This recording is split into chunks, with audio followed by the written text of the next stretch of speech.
रिश्ते हों तो रिश्तों का भ्रम बचा रहे। यहाँ तो वो हर रिश्ते में छली गई। क्या कहा, माता पिता का रिश्ता? क्या कहे साहब, वह तो इस रिश्ते का भ्रम भी तोड़ आई। गलती उसकी भी थी, पर कोई ऐसे अपनी बेटी को बाजार के हवाले करता है। आज वह इस कोठे पर है क्योंकि उसके माँ बाप को अपनी इज्जत बचानी थी। उसके 4 और भाई बहनों को पालना पोसना भी था, और वह तो उसके प्रेमी के द्वारा पहले ही चली जा चुकी थी। उसकी गलती यही थी ना कि वह अपने प्रेमी के साथ घर से भाग गई थी।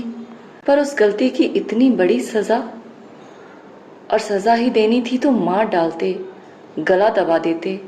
पर दिन रात का मरना, ये कैसी सजा? वैसे कौन से रिश्ते, कैसा भ्रम?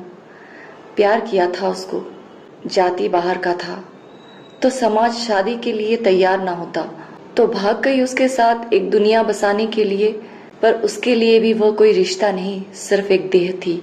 वह तो उस रात उसने किसी से बात करते हुए उसे सुन लिया था कि हाँ, अब तो खूब मजे ले लिए, कल तुम सब भी आ जाओ, फिर 2-4 दिनों में कोठे में बेच देंगे। कैसे रातों रात वह भाग आई थी उन सब से बचकर अपने घर। पर उन रिश्तों का भ्रम भी टूट गया जब माँ बापू ने सोच विचार कर उसे बेच दिया। जहाँ से बचने के लिए भागी थी, उन्होंने भी उसे वहीं पहुँचा दिया। उन्होंने भी सिर्फ उसे एक देह ही समझा। ये उसका ही नसीब था, या हर लड़की सिर्फ एक देह होती है। याद आता है 7 साल की उम्र में जब चचेरे भाई बहन आइस पाइस खेल रहे थे, तो चचेरा भाई उसे अपने साथ ले जाते हुए बोला कि तुम छोटी हो तो तुम मेरे साथ चलकर छुप जाओ, नहीं तो दाव तुम्हें ही देना पड़ेगा। दाव देना पड़ेगा? भैया कितने अच्छे हैं ना। पर उस अंधेरे कोने में क्या वह उसके लिए बहन थी?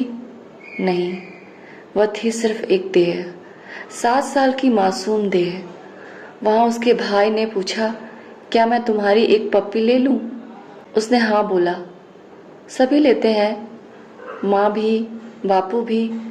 पर उसने तो उसके पूरे होठों को मुंह में भर लिया था। वह हाथ पटक रही थी, उसे सांस नहीं ली जा रही थी, उसे दर्द हो रहा था, और वह बोला, श्श, चुप रहो, आवाज करोगी तो दाव देना पड़ेगा। हाँ, दाव देना उस बाल मन के लिए ज्यादा बड़ी बात थी।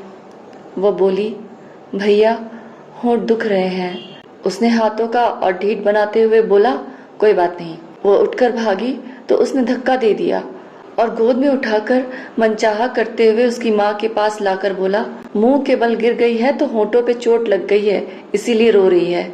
भैया झूठ बोल रहे हैं। पर माँ ने कब सुनना चाहा, उन्होंने तो डांट कर बिठा दिया। यह नहीं कि घर के काम में मेरी मदद करे, भाई बहनों को संभाले।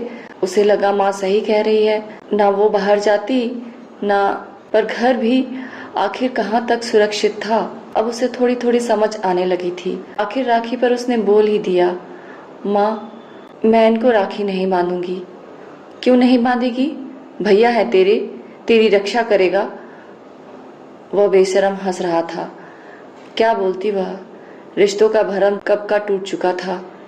कैसा भाई? कोई बहन नहीं है वो उसके लिए, वह सिर्फ एक देह है।